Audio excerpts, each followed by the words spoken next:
Hello, recipe enthusiasts.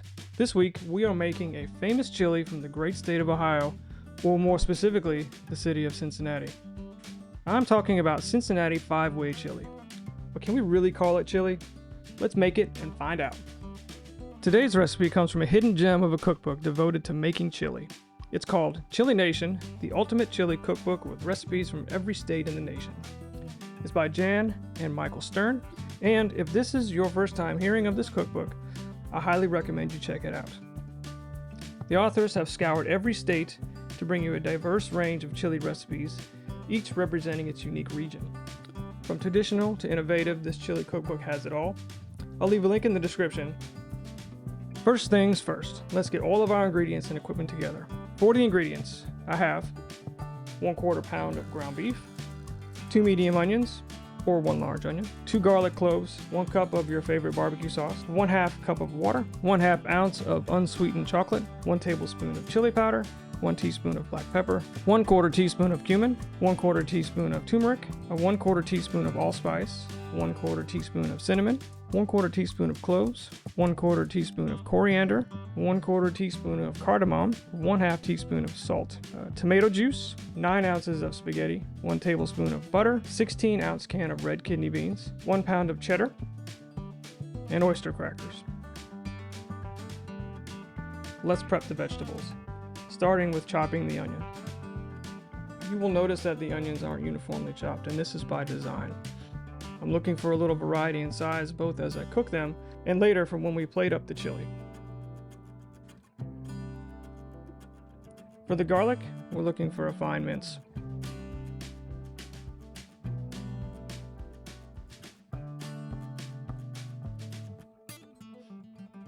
Next, add the ground beef, half of the chopped onion, and the garlic to the Dutch oven. Brown the meat until cooked through. When it is done, remove as much excess fat as you can. I like to use a paper towel to soak it up, especially when browning the meat with other ingredients. You can also strain the meat, and I've seen some people even rinse it out. Whatever you do, don't put the grease down the drain. Now it's time for the barbecue sauce and the 1/2 cup of water. The barbecue sauce is up to you, and depending on the brand you choose, it will have a significant impact on the final product. Add the barbecue sauce and the water to the browned beef and give it a good stir. Cover and bring it to a boil.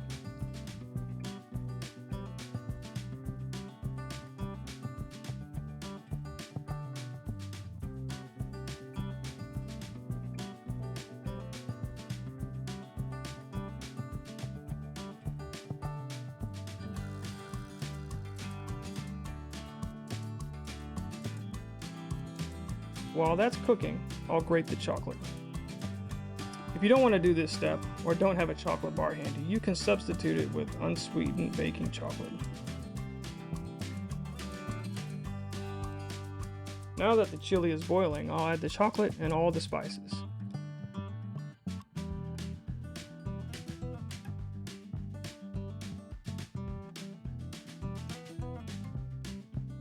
Give it a good stir, cover, and simmer for half an hour.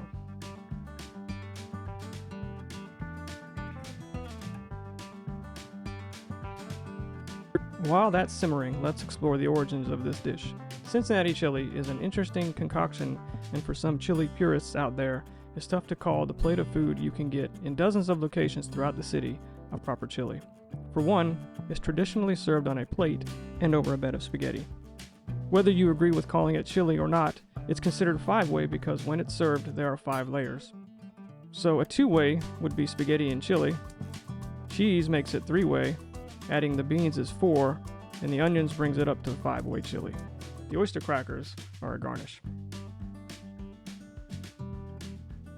Cincinnati chili first came to prominence when it was created by Tom Jeff in 1922, who immigrated from what is present-day Argos or Estico, shortly after World War I. Along with his brother John, they served this richly spiced stew as a topping for hot dogs, which they called conies, from their restaurant called Empress Chili. They created the Way ordering system to make it more efficient when taking customers' orders. Other popular versions of Cincinnati's famous chili include Skyline chili, which was opened in 1949 by former Empress employee Nicholas Lambernides. In 1965, four brothers from Jordan changed the name of their restaurant from Hamburger Heaven to Gold Star Chili. These two chains are the largest in Cincinnati to this day. Smaller chains include Dixie Chili and Deli, Camp Washington Chili, and Pleasant Ridge Chili, which number among the 250 chili parlors in the area. So no matter where you go in Cincinnati, you can find a place that serves up this famous chili.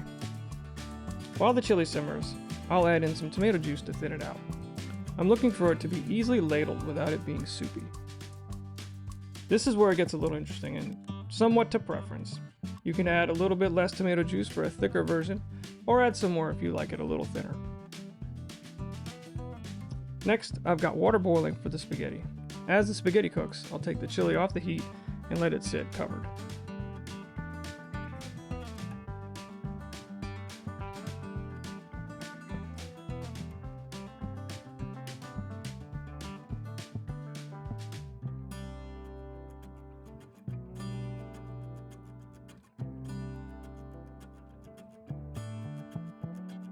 Now that the pasta is done, I'll strain it and put it back in the pan and toss it with the butter.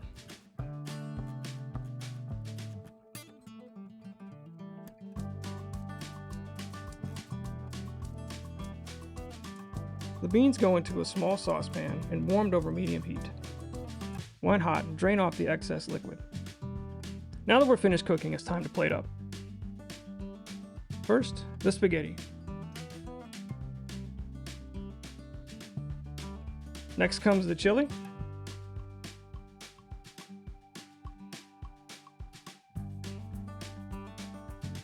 We'll spoon over some beans.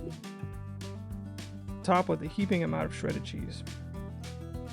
Sprinkle some leftover onions over the top. And garnish with oyster crackers. And we're done. There you have it, Cincinnati 5-way chili. No two versions of this chili will be exactly the same, and that's almost a requirement.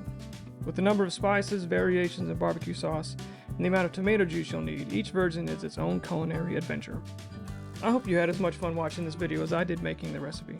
If so, hitting the like and subscribe buttons lets me know to make more videos like this. Thanks for watching. Until next time, keep cooking.